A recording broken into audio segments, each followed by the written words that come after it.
Apakah denda terbaik kalau anak-anak kita buat salah? Eksklusif untuk segmen Borak Pa and Ma.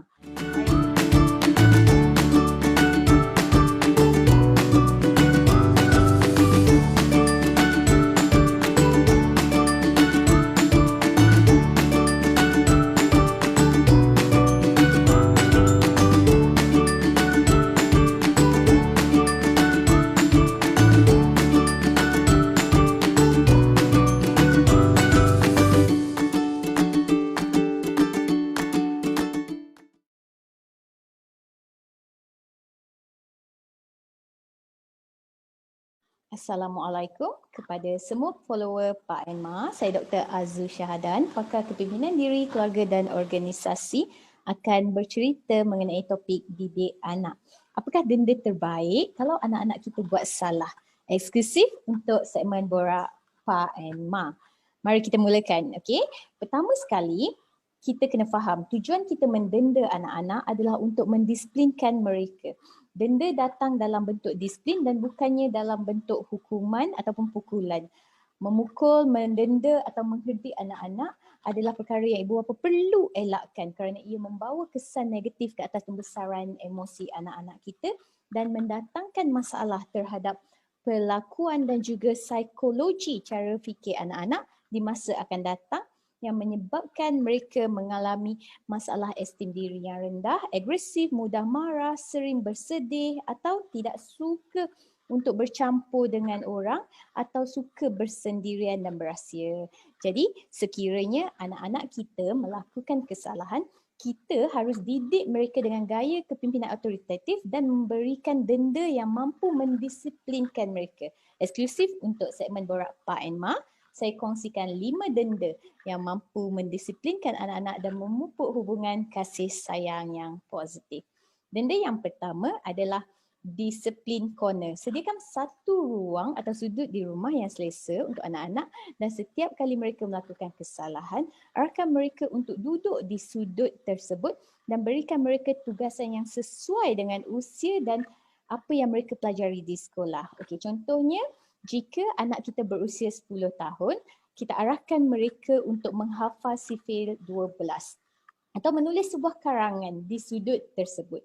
Denda sebegini sebenarnya akan memberitahu anak-anak kita bahawa setiap kesalahan ada kesan dan sesetengah kesan itu sebenarnya baik untuk mereka. Yang kedua, ibu bapa boleh mendenda anak-anak melalui senaman. Sebagai contoh, jika mereka degil untuk mendengar arahan, setelah beberapa kali beri arahan, maka kita boleh menetapkan denda senaman terhadap anak-anak kita dan menyuruh mereka melakukan jumping jack sebanyak bilangan usia mereka. Dalam erti kata lain, kalau anak kita berusia 10 tahun, maka mereka kena buat 10 kali jumping jack. Kenapa jumping jack? Macam ni, sebab jumping jack adalah satu senaman ringkas yang membantu hormon serotonin untuk keluar. Jadi ia mampu untuk menghilangkan rasa sedih. Jadi bila anak-anak kena denda, anak-anak tak adalah nak rasa sedih sangat atas denda tersebut dan ends up mereka akan mampu untuk cope ataupun mengawal emosi mereka selepas habis didenda. Yang ketiga adalah dengan mengarahkan anak-anak untuk membantu kita melakukan kerja-kerja rumah. Sebagai contoh, jika mereka melanggar arahan, mereka perlu bantu untuk masak di dapur bersama dengan kita kan. Tapi kita kena menggunakan positive reinforcement. Contohnya kita boleh cakap macam ni. Abang, mama sayang abang tapi disebabkan abang tak ikut arahan jadi hari ni mama denda abang untuk jadi helper mama di kitchen. Positive reinforcement. Ia membantu anak-anak untuk mendisiplinkan diri mereka dengan sifat dan sikap tanggungjawab. Yang keempat, taking away the privileges ataupun memberi time out kepada barangan kesayangan mereka. Well, dalam banyak kes anak kita kan suka main game, suka main phone, ada gadget sendiri. Jadi bila mereka buat salah, kita ambil phone atau gadget mereka untuk beberapa minit sebagai pengajaran. Boleh jadi mungkin 30 minit, 1 jam ataupun mungkin 1 hari kan.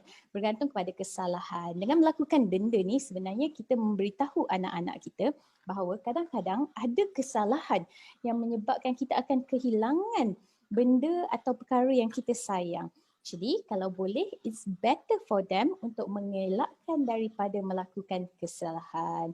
Dan yang terakhir sekali adalah punishment jar ataupun balang denda. Ini adalah denda favourite saya lah. So apa yang kita boleh buat, kita ambil masa dengan anak-anak untuk menulis denda yang harus dilakukan sekiranya anak-anak tidak mendengar arahan. Kemudian masukkan denda tersebut di dalam sebuah balang. Kita panggil balang denda.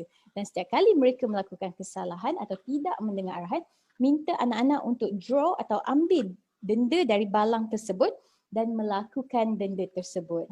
Mereka yang tulis denda, mereka yang ambil denda mereka sekiranya mereka melakukan kesilahan. Dengan cara ni sebenarnya kita mengajar anak-anak kita menjadi individu yang bertanggungjawab ke atas setiap perbuatan mereka sendiri. Dan mereka juga akan belajar menjadi seorang individu yang bersifat adil dalam membuat keputusan. Sebenarnya ada banyak lagi pendekatan yang kita boleh lakukan. Cuma sebagai ibu bapa, pastikan denda yang dikenakan adalah dalam bentuk disiplin dan bukannya hukuman. Hukuman leads to resistance atau tentangan, tetapi disiplin leads to compliance ataupun kesetiaan. InsyaAllah semoga bermanfaat dikongsi bersama. Saya Dr. Hajah Azraida Syahdan, pakar kepimpinan diri keluarga dan organisasi. Assalamualaikum.